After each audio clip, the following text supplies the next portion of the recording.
Tuh mulai imut ya. Assalamualaikum warahmatullahi wabarakatuh. Boleh jumpa lagi dengan Bapak secara daring ya. Ya maklum dalam kondisi seperti ini yang harus bisa dilakukan kita, yang penting proses KBM tetap berjalan ya. Nah, mungkin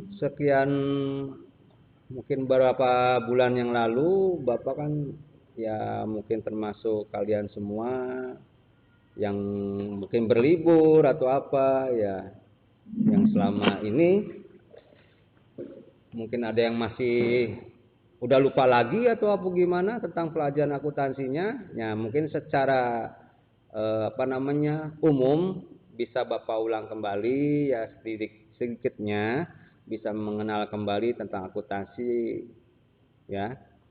Jadi kalian bisa mulai mengawali lagi. Yang penting di dalam akuntansi kan proses apa di dalam akuntansi itu, tujuannya apa. Nah, apakah akuntansi itu yang bisa kita pelajari ya. Akuntansi kan tujuannya adalah suatu seni. Sebenarnya seni apa? Seni mencatat ya, mencatat apa. Nah, di situ kita harus bisa mencatat dan bisa mengidentifikasikan. Nah, apa identifikasi? Ibarat mah kita melihat contoh, setiap transaksi itu kan selalu ada jurnal yang dibuat. Sebelum membuat ke jurnal, tentu ada yang namanya bukti pencatatan ya. Bukti pencatatan itu ada dari mana? Dari bukti, mungkin contohnya ya, kita belanja apa-apa ada nota, mungkin ada transaksi apa ada kwitansi. Nah, itu disebut bukti. Nah, mulai dasar bukti itu kita identifikasikan ini arahnya kemana. Misalnya ya, entah itu membuat menambah kas atau itu untuk mengurangi kas, itu harus tahu ya. Sebenarnya mudah saja. Jadi dengan seni mencatat kita identifikasikan kemana arahnya, entah kamu mengurangi uang atau kok menambah uang atau sebut cash in atau di cash out-nya. Di situ kita harus tahu ya. Dari situ aja awal. Proses akuntansi akan berjalan setelah kita pertama ya mencatatnya. Jelas mencatat. Mencatatnya dari mana? Identifikasi dari yang kita terima. Misalnya kita beli sesuatu di mana kan ada notanya tuh.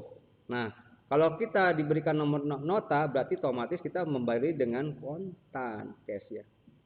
Tapi kalau secara hutang mungkin yang ada kita diberikan nomor faktur. Nah, nomor faktur itu akan diberikan kalau kita ngutang. Namun misalnya kita kredit itu kan ada tagihan. Nah, di situ ya.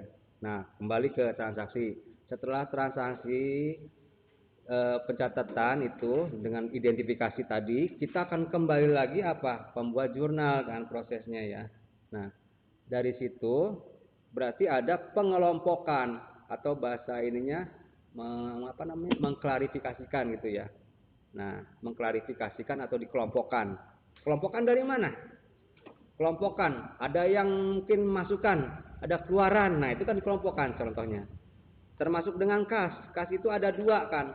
Kas yang masuk dan kas yang keluar. Nah, itu harus bedakan, ya kan? Nah, dari situ aja dulu kita tanam. Oh iya, saya ibaratkan gini lah. Kita membeli sesuatu terus mendapatkan bukti faktur atau kwitansi. Nah, berarti kalau kita membeli sesuatu otomatis kita mengeluarkan uang. Nah, dari situ mengeluarkan uangnya secara kontan apa secara hutang atau kredit. Nah, itu dibedakan lagi ya. Bedakan lagi, ada yang kontan, ada yang hutang. Nah, setelah itu kembali yang tadi ya.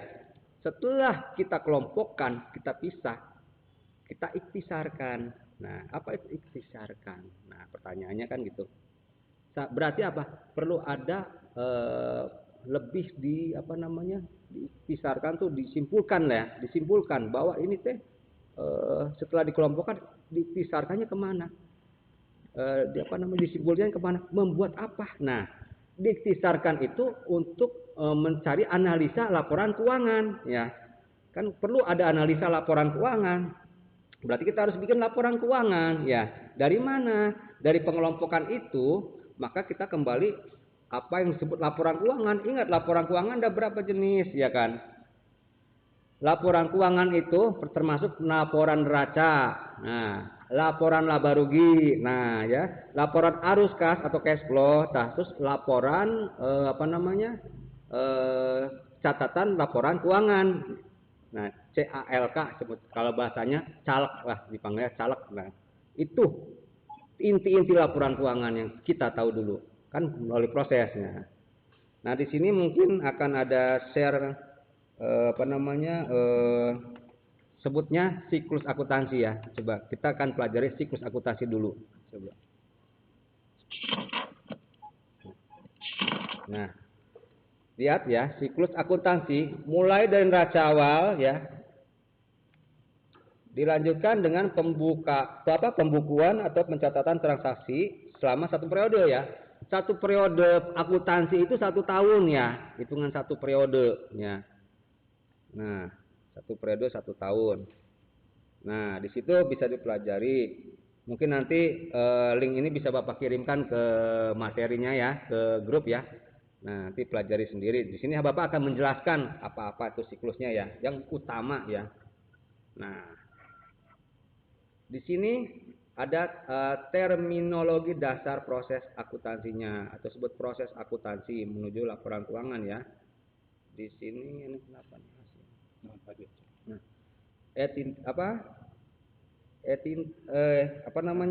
di sini ada banyak, ya, ada banyak prosesnya. Kita simpulkan aja banyak, ya, situ. Mungkin nggak mungkin satu hari kita paham, ya. Yang penting kita tahu jalan-jalannya aja, ya.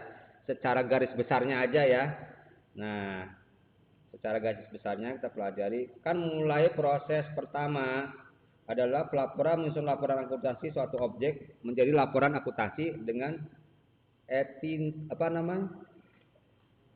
Nah, jadi kalau bahasa Inggrisnya entity, ya, entitas. Kalau bahasa Indonesia mungkin entitas, ya. Nah, ini gampang lah baca, nggak ada ribet, ya. Ya, nggak apa-apa lah. Yang penting mengerti dulu apa tuh entity, ya. Entity adalah unit pelaporan, ya, unit, ya. Kalau unit kecil, ya, unit. Nah, yang menyusun laporan akuntansi yaitu objek yang menjadi pusat laporan akuntansinya. Dapat merupakan merupakan suatu perusahaan, anak perusahaan, cabang, unit. Nah, kan per unit itu ada anak perusahaan, ada induk perusahaan atau suatu perusahaan besarnya. Nah, itu kan berbagai unit lah, ya. Nah, ini pertama kita jelas dulu apa entity. Terus transaksi. Tadi kan di awal kita bicarakan transaksi, ya. Nah, udah dibahas transaksi apa? Kejadian melibatkan dua atau lebih pihak yang mempunyai dampak ekonomi dan keuangan, misal jual beli, kayak tadi kan transaksi, ya, kita jual beli, kita beli apapun, ada pembeli, ada penjual, ya. Nah, di situ ada pinjam meminjam. Nah, misalnya kita mengajukan pinjaman, berarti ada transaksi, ya, transaksi pinjam meminjam, karena itu akan pengaruhnya apa? Pengaruhnya untuk menambah modal, ya. Nambah modal dari mana? Kan modal itu ada modal sendiri, modal pinjaman, bisa, ya.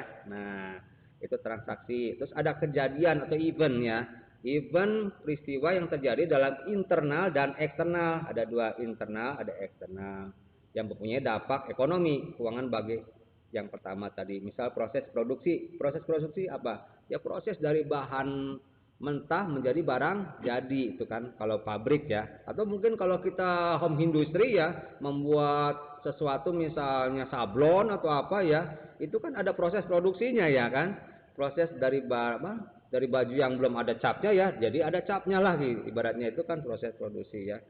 Nah, kembali ke kejadian, kita keloncat aja, ya, kejadian. Nah, ini bisa pelajari lah, ya, satu-satu.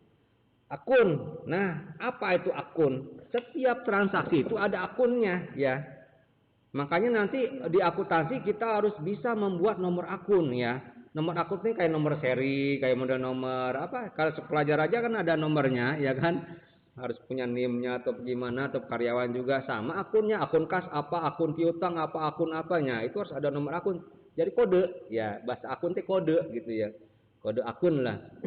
Nah, Ada akun, kembali ke akun laba rugi. Nah, keuangan neraca. Nah, akun laba rugi. Nah, kalau laba rugi itu laporan laba rugi setiap bentuk usaha berbeda ya. Ada laporan laba rugi perusahaan jasa, perusahaan dagang, dan manufacturing atau yang disebut pabrik besarannya. Kalau udah ngomong manufaktur, udah biaya overhead, biaya harga pokok penjualan, biaya bahan jadi, bahan mentah itu banyak banget ya. Ya kita bahasnya yang mudah dulu lah ya. Nah, tadi baca. Nah, terus kembali kita loncat aja ke akun-akun tersebut. Nah, terus laba rugi ya, akun laba rugi income statement. Karena mencari apa? Mencari laporan keuangannya. Itu kan dilihat dari laba rugi. Nah, terus akan pendapatan komprehensif, ayat jurnal. Intinya begini aja ya, intinya kita simpulkan lah, terlalu rumit ya. Prosesnya gini, mulai dari transaksi satu, kita identifikasikan jenisnya apa gitu ya ibaratnya. Setelah diidentifikasikan, kita kan buat jurnalnya ya. Nah, jurnalnya itu kita akan masukkan ke buku besar ya. Buku besar itu jadi lebih lebih dikhususkan ya. Buku besar itu kan apa aja yang pada bicarakan, kan ada beberapa buku besar itu isinya ada jurnal jurnal kas ya kan, ada jurnal peralatan ya, jadi lebih spesifik lagi ya, berbagai macam kan di situ. Jadi khusus kas-kas, khusus perlengkapan, khusus peralatan. Jadi buku besar itu berbagai macam akun-akun, jurnal-jurnal yang dilihatnya dari mana? Dari jurnal umum ya. Pertama kan sebelum jadi jurnal kalau sebutnya yang lebih kita kenal lah, yang lebih mudah jurnal khusus gitu ya. Lebih dikhususkan gitu ya.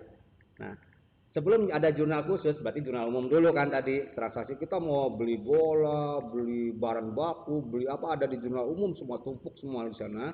Akan kembalikan lagi dipecahkan lagi menjadi jurnal khusus atau sebutnya buku besar ya. Nah, itu berarti diposting. Nah, ada istilah postingnya. Posting di situ, memposting ke buku besar. Berarti lebih spesifik lagi ya. Mungkin gambaran di situ udah pada paham lah. Yang lalu kan udah Bapak ajarkan. Nah, di sini sekedar untuk mengingat kembali. Mungkin selama ini mungkin ada yang masih belajar nggak tahu ya. Kita makan mungkin ya karena kondisi begini Bapaknya ngerti. Kenapa? Karena kita harus menyesuaikan ya kondisinya begini. Jadi sekarang kita sama-sama mengulang kembali lah supaya untuk lebih melatih lagi supaya bisa lebih paham lagi gitu. Jadi Bapak kembali ke dasar lagi, ke awal lagi bukan apa-apa. Untuk mengingat kembali, syukur-syukur kalian yang sudah malah memperdalam lebih bagus ya. Nah, setelah kita tadi kembali ya ke soal yang tadi, setelah kita posting ke buku besar, intinya nih posting buku besar itu kan akan dipercaya mencari apa, bagi apa gitu. Di situ kan yang dibutuhkan apa? Berarti neraca ya, ada neraca. Nah, kembalikan lagi neraca, isi neraca apa? Nah, isi neraca apa? Nah, kan di situ ada beberapa akun ya, sebut akun. Akun termasuk apa? Neraca itu dasarnya dari persamaan akuntansi. Nah, persamaan akuntansi kan aset sama dengan kewajiban ditambah modal. Nah, itu ingat ya, persamaan akuntansinya ya. Itu harus dasar banget. Kalau bikin neraca harus tahu di situ. Aset terdiri dari aset lancar, aset non lancar. Dalam kata lain, aset non lancar, aset tetap, ya. Aset tetap. Nah, aset lancar apa tandanya? Berarti aset lancar itu di bawah penggunanya di bawah 1 tahun periode ya. Kalau aset tidak non lancar atau tetap di atas 1 tahun.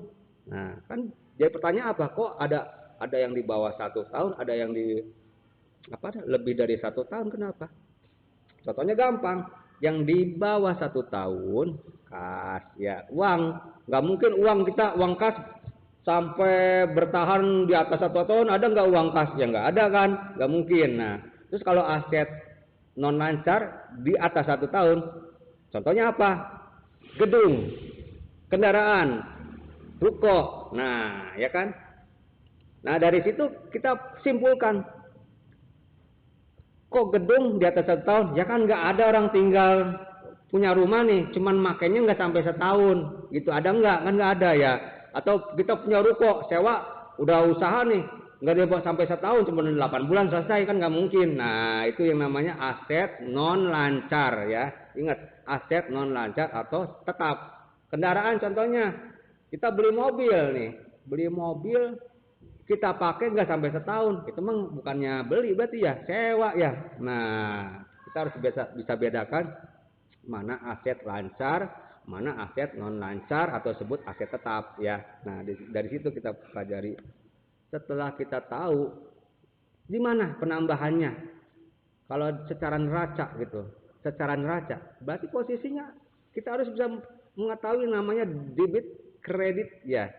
Kalau menambah kalau secara posisinya ya, posisi neraca ini mah kita bicara, berarti posisi di kredit ya, kredit. Nah, kalau sebelah debitnya apa? Ya tadi ada 2 ya kan, aktiva itu sama dengan kewajiban ditambah modal ya. Kalau bahasa Inggrisnya apa? Kewajiban liabilities ditambah ekuitas ya, atau equity. Nah, itu diantaranya ya. Mungkin pelan-pelan pahami dulu dasar akuntansinya dari situ dulu.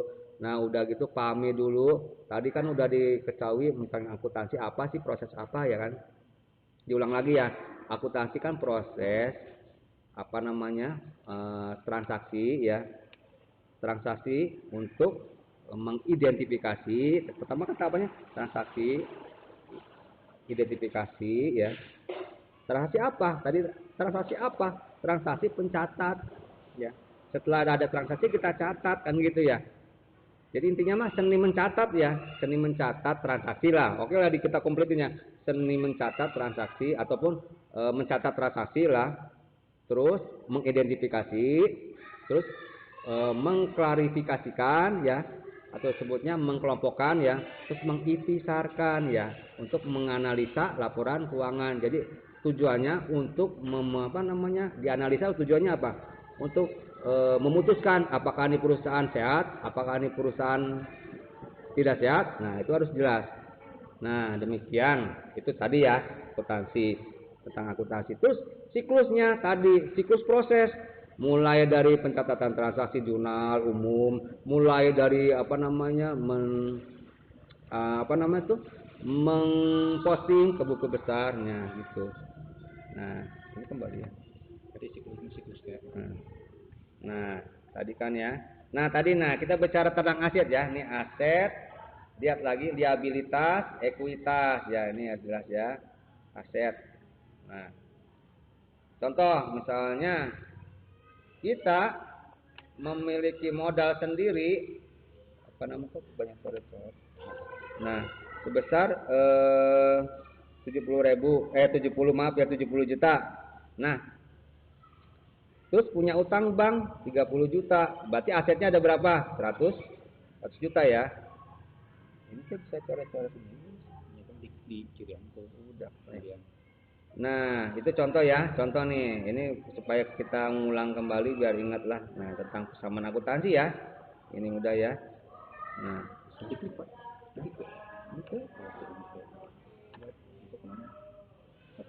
nah, ya. Nah, ini adalah dasar buat neraca ya, buat neraca dasar. Nanti akan dikembangkan lagi aset itu apa tadi?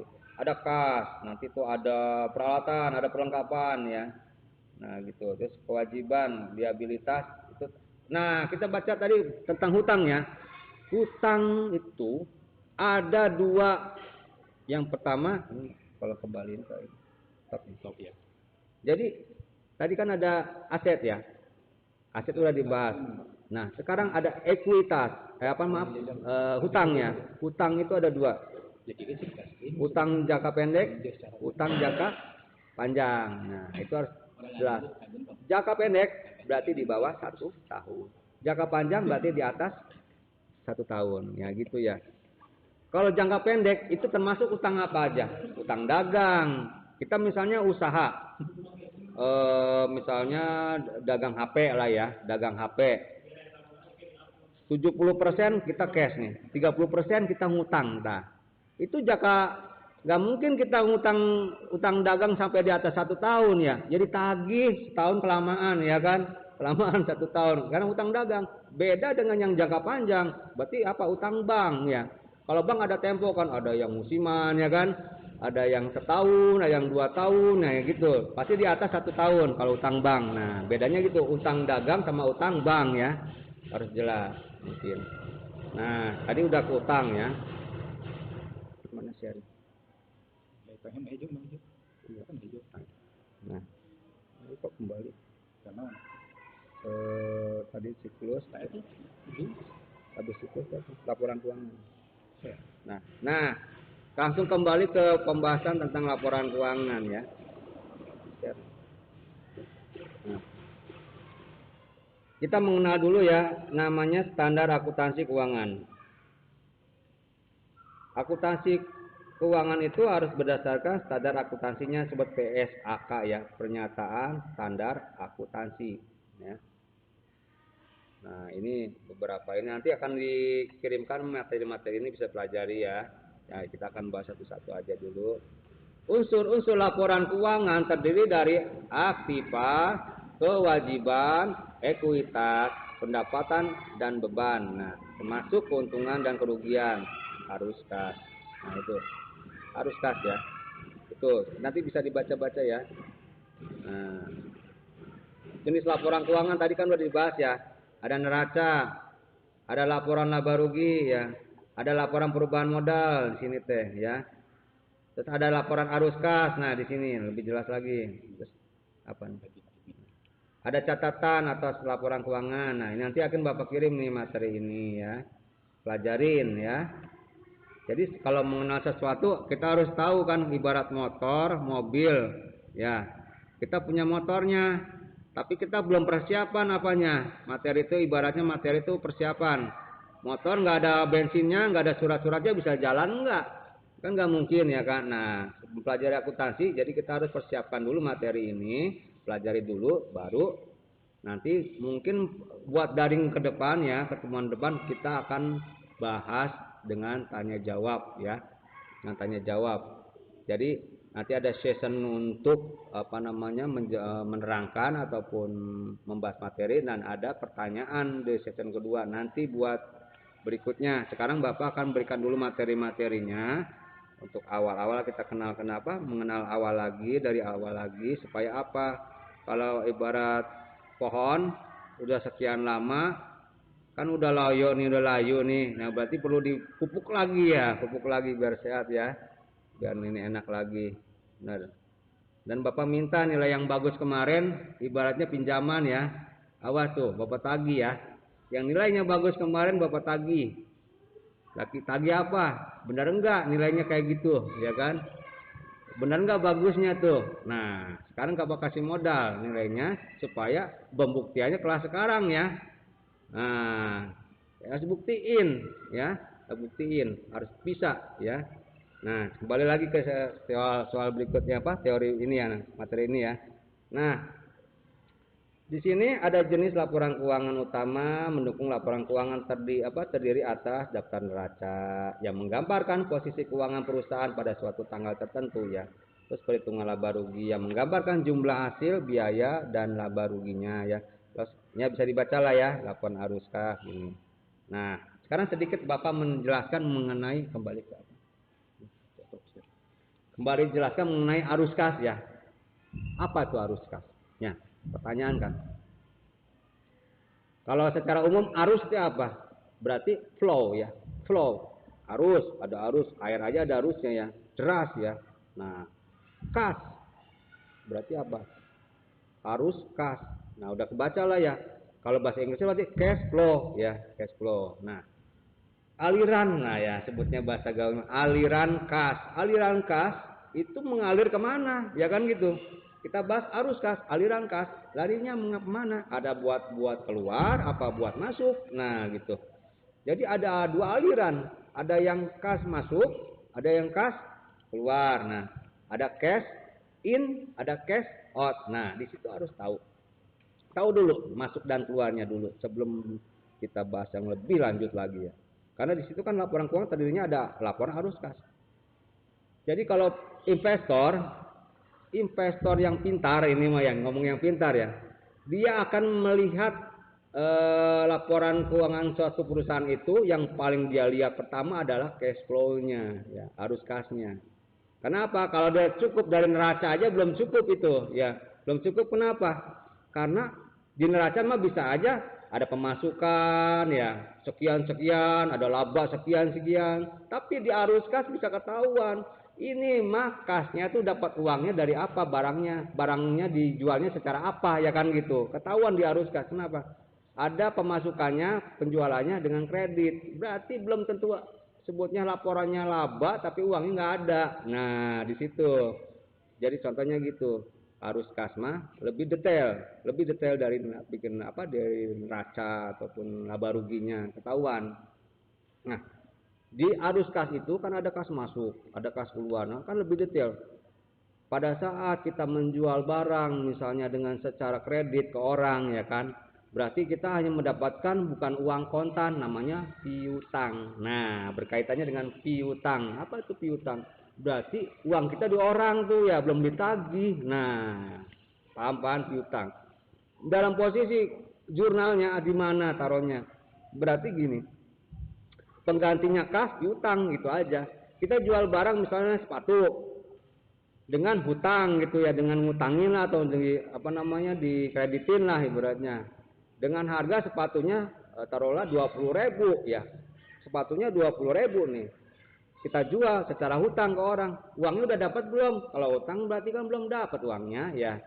Nah, berarti sepatunya mau udah di orang, berarti berkurang ya. Sepatu kita kan dijual udah di luar. Ya, berarti posisinya apa? Berarti persediaan tuh ya, persediaan sepatu kita tuh. Misalkan jualan berarti persediaannya banyak, persediaannya berkurang ya. Masuk di ke mana? Kredit ya. Nah, berarti pengisi kas uang masuk kan kalau kontan mah kasnya yang masuk ya. Nah, digantinya piutang di situ. Piutang di debit. Berarti sepatu atau sebut persediaan sepatu di kredit. Nah, itu tuh arus kas di situ detail setiap ininya. Makanya ketahuan, oh ternyata perusahaan ini punya laba juga masih di luar ya kan gitu ya, belum ada yang uang masuk benar. Jadi kesimpulannya yang paling penting arus kas itu harus benar-benar harus benar-benar tercatat lah ya. Arus kas benar-benar tercatat. Karena apa? Di akuntansi itu butuh ketelitian dalam pencatatannya. Penelitiannya apa? Jangan sampai uang kita ada selisih. Ini kemana gitu ya kan? Ini kemana kita? Ya ibaratnya kita gini sebenarnya pentingnya. Jualan tanpa dasar di akuntansi pasti amburadul. Kenapa? Ya kita mah taunya percaya kita ngutang ke sana, ngutangin orang ke sana, pas nagihnya pusing ya. Mana catatannya nggak ada ya kan? Nah, sama aja orang dagang juga, orang apa juga perlu rapih manajemennya. Manajemen keuangan apa tuh? Akuntansinya ya. Karena akuntansi itu dipakai semua bidang. Apalagi petani, sama petani komo ya, banyak sekali yang perlu dicatat, obat-obat segala keperluan. Itu maksudnya apa? Operasional kan, biaya operasional. Nah, sekarang beda antara laba rugi perusahaan jasa beda dengan perusahaan dagang, itu berbeda. Kenapa berbeda? Kalau di jasa yang ada berarti pendapatan dari jasa ya. Jasa karena tidak menjual barang tapi menjual jasa. Nah, yang ada di situ ada pendapatan jasa dikurangi beban ya.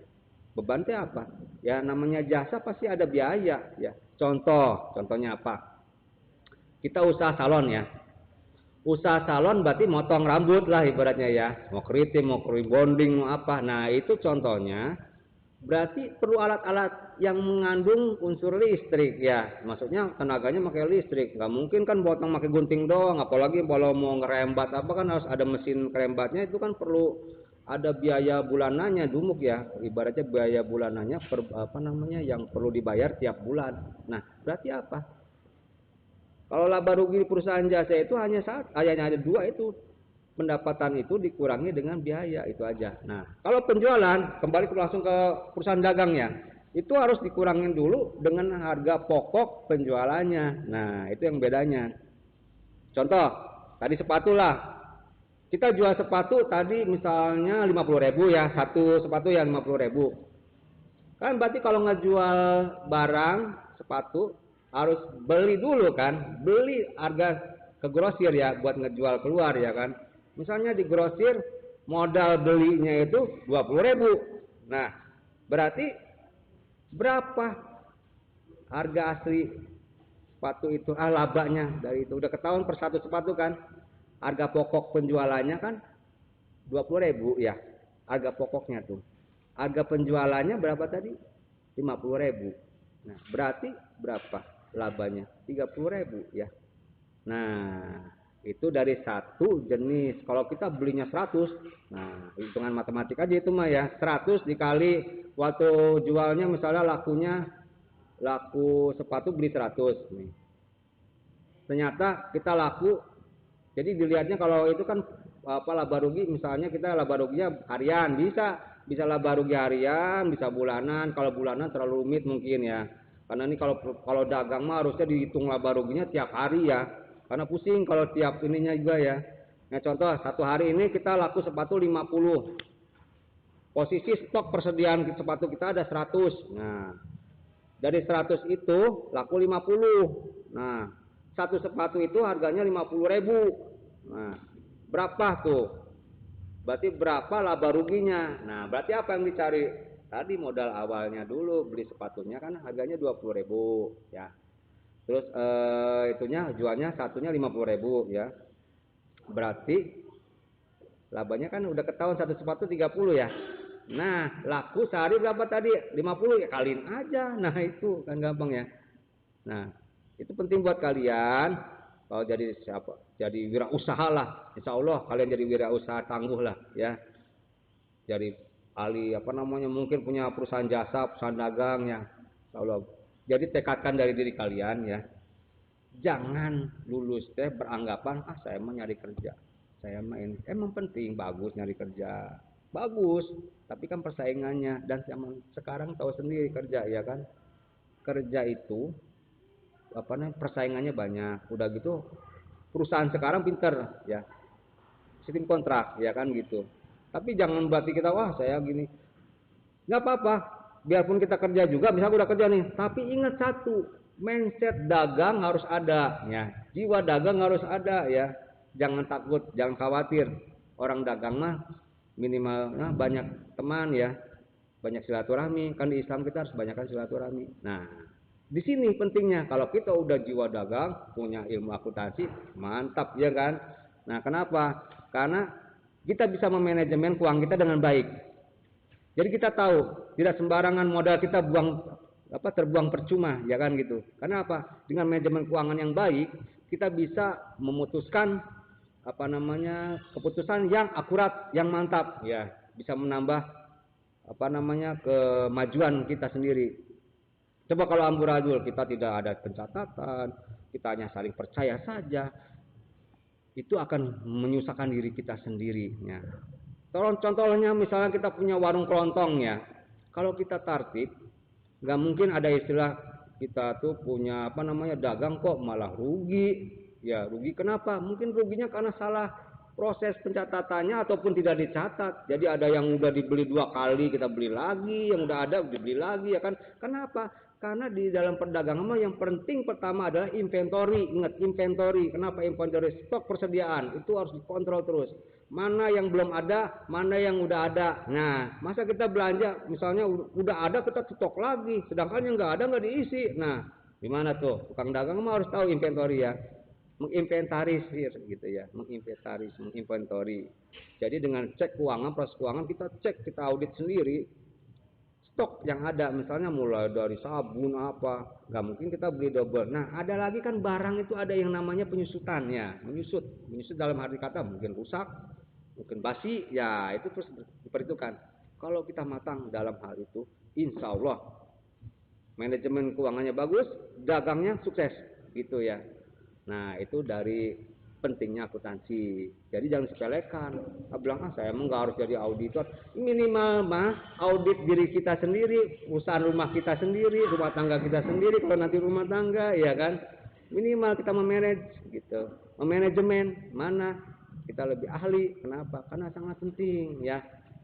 Nah, pentingnya itu. Jadi kembali ke awal lagi. Jadi Bapak panjang lebar ke sana biar menimbulkan agar muncul suatu, kita rubahlah mindset kita rubah. Jangan mikir tukang dagang itu hina, jangan. Lebih baik ibaratnya ada prinsipnya, kita mindset rubahnya gimana? Jangan malu jadi tukang dagang biarpun gimana tapi jadi bos sendiri ya, daripada kita jadi manajer, jadi direktur tapi ada tapinya, angger jadi kuli ya. Nah, kenapa? Karena diperintah, waktu terbatas, diatur ya. Itu resiko orang kerja. Tapi orang yang berjiwa dagang, berwirausaha beda ya. Pikirannya selalu berinovasi, berkreatif. Apa ini? Peluang apa ini? Nah, teman segala macam pasti banyak. Nggak ada tukang dagang yang nggak ada temannya, nggak ada ya. Jadi gini, prinsip kita, mindset kita rubah. Dengan wirausaha, dengan manajemen keuangan yang rapi, menjadi unggul. Nah, itu ya, siap. Inovasi apa ke depan? Jadi apa? Ciptakan lapangan usaha. Jangan kita berlomba-lomba untuk mencari kerja, tapi menciptakan usaha lebih baik daripada menjadi kuli, kan gitu ya. Nah, bagaimana? Yang penting ilmu, kalau namanya ilmu itu dipakai kapanpun gitu. Ilmu dipakai kapanpun. Ya, ibaratnya. Kenapa? Semakin kita gali, kita cari ilmu terus, tidak akan menyesal. Karena di dalam agama apa? Yang merugi itu orang yang nggak ada ilmunya. Kita usaha nggak ada ilmunya, kita nggak ahli ini kita buka, ya kan? Kita nggak tahu strategi ini kita nekat, jangan modal nekat. Ya di situ kembali kata Bapak Ulas. Jadi mindset kita rubah, mulai dari sekarang, mulai dilatih, jiwa usaha kita latih, ya, latih. Dagang kecil-kecilan kalau bisa apa. Jadi jangan tergantung, ngelamar, jayo. Mah dari zaman Rasul aja kan dicontohnya dagang ya. Nah, jadi jangan malu kalau misalnya kita nggak lulus dari tukang dagang, jangan malu. Banyak yang berhasil tapi satu syarat, keuangannya, manajemennya harus mantap. Nah, begitu ya. Jadi jangan dianggap remeh, pelajari lagi. Biarpun udah lulus SMK, ini akuntansi penting banget buat kita ya. Apapun, mau ya kita punya sekolahan, punya yayasan, punya perusahaan, punya apa-apa, harus ada manajemennya ya, harus ada manajemen, terutama keuangannya harus terarah. Uang sekecil apapun tercatat. Makanya Rasulullah SAW selalu berkata, belajarlah sampai ke negeri Cina. Nah, kalau di Cina lebih tertib. Kenapa? Berarti dari zaman Rasulullah SAW sudah dikasih tahu bahwa yang namanya keuangan ahli dagang siapa? Dari Cina. Cina mah jangan jangan ibaratnya mana ya? Kita pelajari aja ilmunya, yang gitu, ya. Bukan berarti kita pro ke Cina, ya bukan. Tapi ilmunya kita pelajari, jangan kalah kan gitu. Orang Islam harus semangat, harus kuat, harus berani. Nah, tapi bukan berarti mati konyol ya. Nah gitu. Sekarang gini. Kita punya bakat apa nih? Ngebengkel. Kita punya bakat apa nih? Misalnya yang tukang dagang nih, bikin kue apa? Pikirkan. Atau punya jasa apa nih? Pikirkan. Mulai dari sekarang buat cari uang. Nah, bukan berarti kan nanti. Nah, itu yang salah. nanti itu yang salah. Ini sedikit nasihat Bapak ya, sambil awal kita pembelajaran supaya nggak jenuh, kita ngobrol kayak gini dulu ya. Maksudnya apa? Biar semangat dulu. Timbulkan mindset kita, robah dulu. Jadi jangan berarti kita nganggap, wah ini apa? Belajar apa? Kita buka aura kita. Aura negatif buang, aura yang positif datangkan. Nah, gitu. Semangatnya dari mana? Dari jiwa sendiri. Pikiran yang ngumet apa? Buang semua. Nah, mulai dari sekarang, mulai kita rubah apa namanya? Hidup kita lebih baru, lebih positif, lebih bagus. Nah, gitu. Jadi kembali lagi ya, sedikit ibaratnya ya keluar dari ini. Cuman keluar emang enggak ya? Ini penting juga. Karena apa?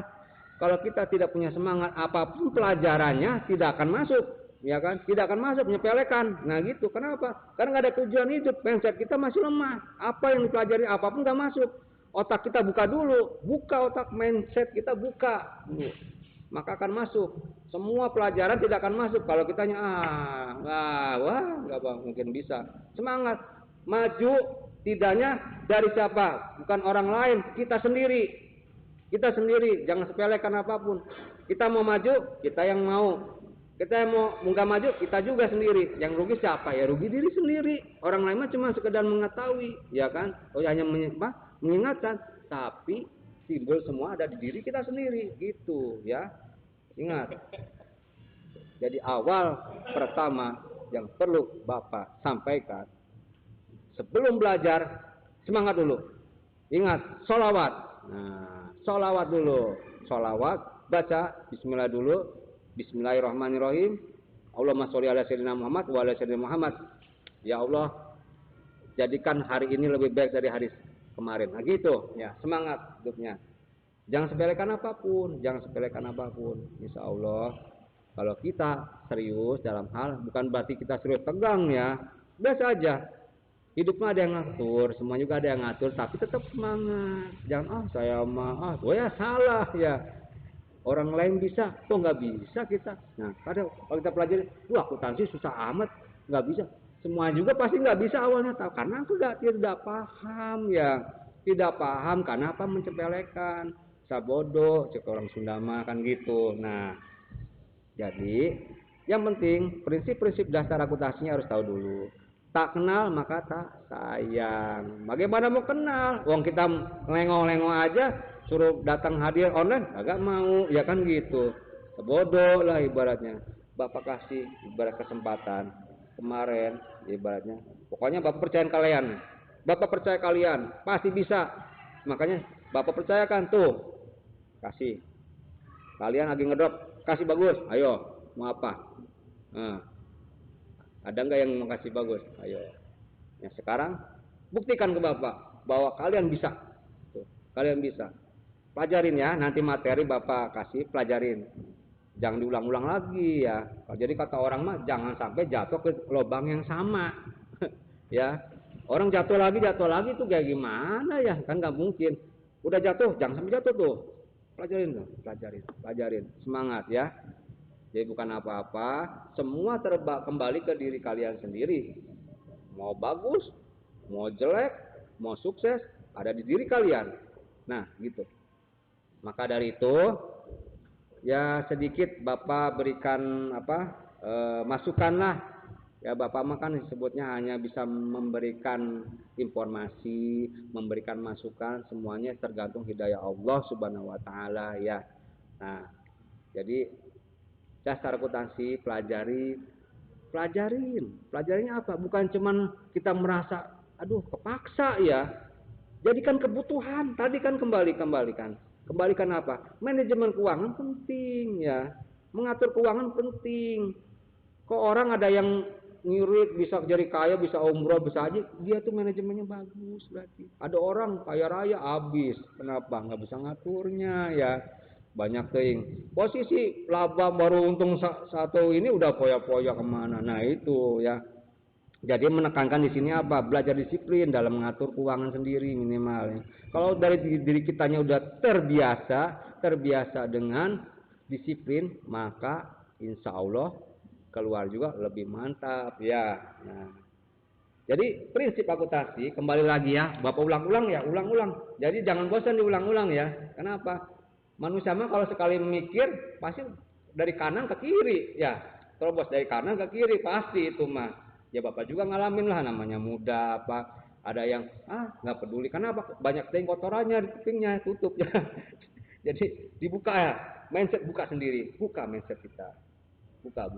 Jadi gimana mau masuk kalau kita tertutup ya, pintu aja kalau kita ada orang mau masuk kita tutup, masuk enggak orang, nggak mungkin masuk ya kan. Nah, buka mindset, pikiran buka, terbuka hatinya, gugahkan hatinya ya. Pertama baca, kan sebut Islam juga apa? Ikro, bacalah. Nah, makanya orang kita nggak mungkin langsung pintar kalau belum baca mah ya. Gimana mengerti? Baca dulu. Nanti Bapak kasih materi, baca ya, bukan cuma dipelototin ya. Nah, dibaca materinya. Lalu udah kayak sistem akuntansi tadi. Ya, bagus banget kan buat prinsip akuntansi mah. Pertama, catat atau sebut baca. Identifikasi itu ngebaca. Mengidentifikasi itu artinya apa? Ngebaca. Ini apa nih kwitansi? Dengan apa dibacanya? Dengan barang bukti dulu. Waktu ada proses transaksi, kan ada nota tuh ya, ada kwitansi tuh ya. Nah, nota kwitansi kita bedain. Ini ada apa nih? Ini kwitansi ada dua. Nanti kalau yang ngerti semua samain lagi ya. Ada kwitansi pembayaran. Nah, ada kwitansi pengeluaran ya. Kalau pembayaran berarti kita dapat uang ya. Ya, ada yang bayar tuh berarti ada kwitansi pembayaran karena kita pintar ngebongkar komputer apa servis atau apa ya, dibayar orang, dapat dikasih bukti kwitansinya. Nah, berarti kita dibayar, uangnya berarti masuk. Nah, terus ada lagi kwitansi keluar. Oh, waktu itu kita servis apa gitu ya, keluar dikasih bukti bahwa kita ngeluarin duit. Nah, harus dibedain. Nah, diidentifikasi sama kayak orang hidup, kita identifikasi. Nah, itu semua proses hidup ya. Proses akuntansi itu seperti orang hidup rupanya ya.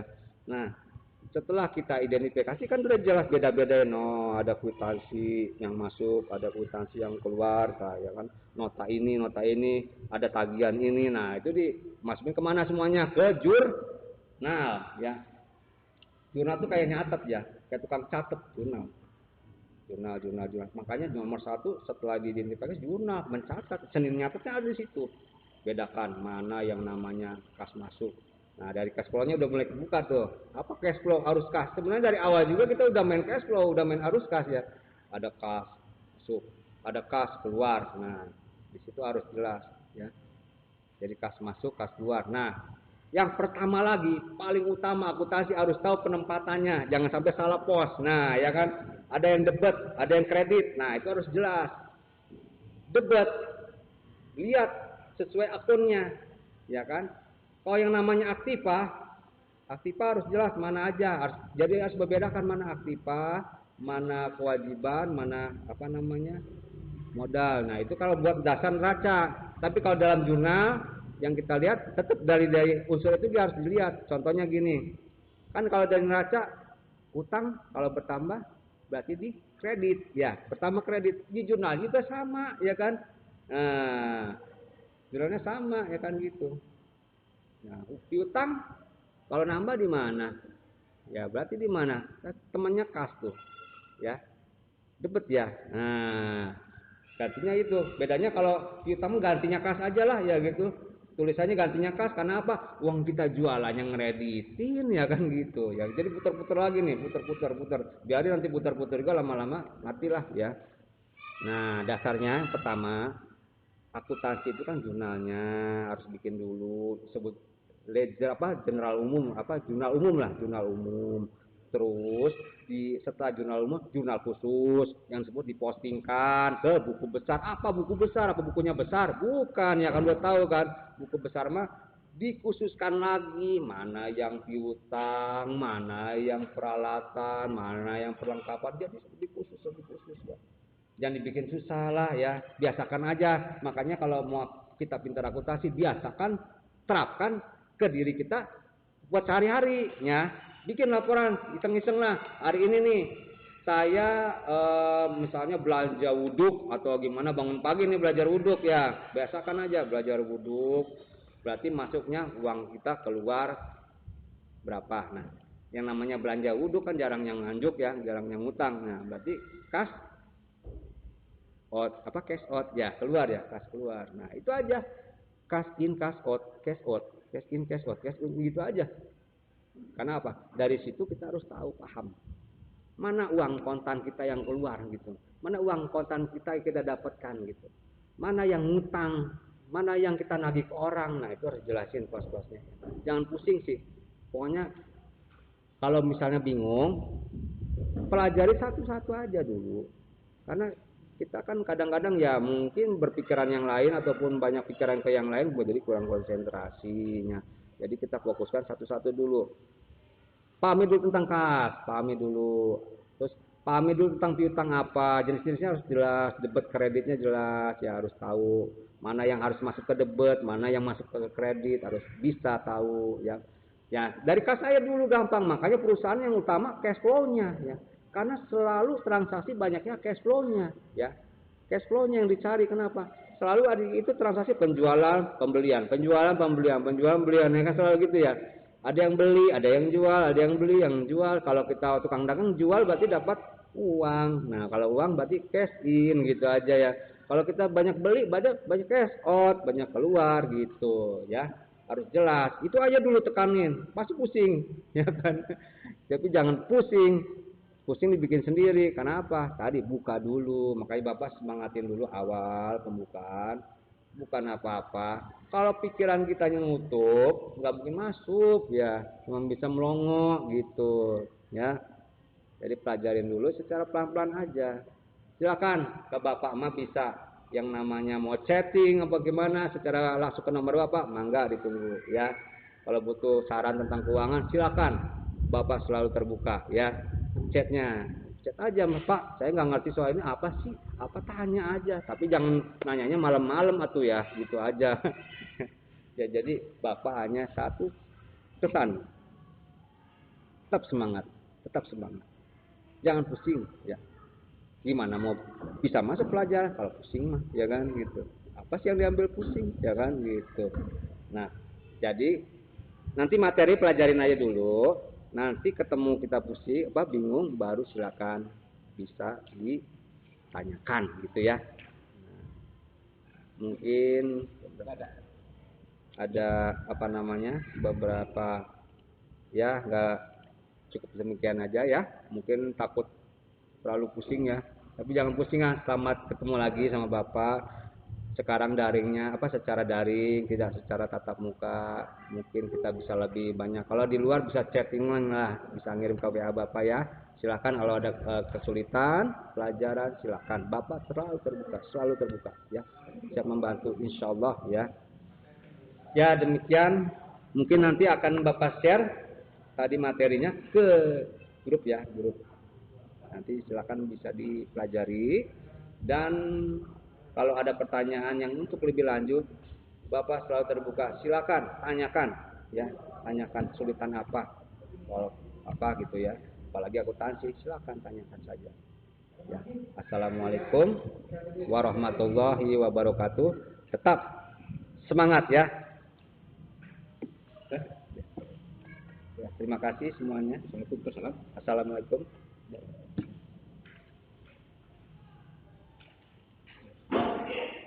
Ya, capek.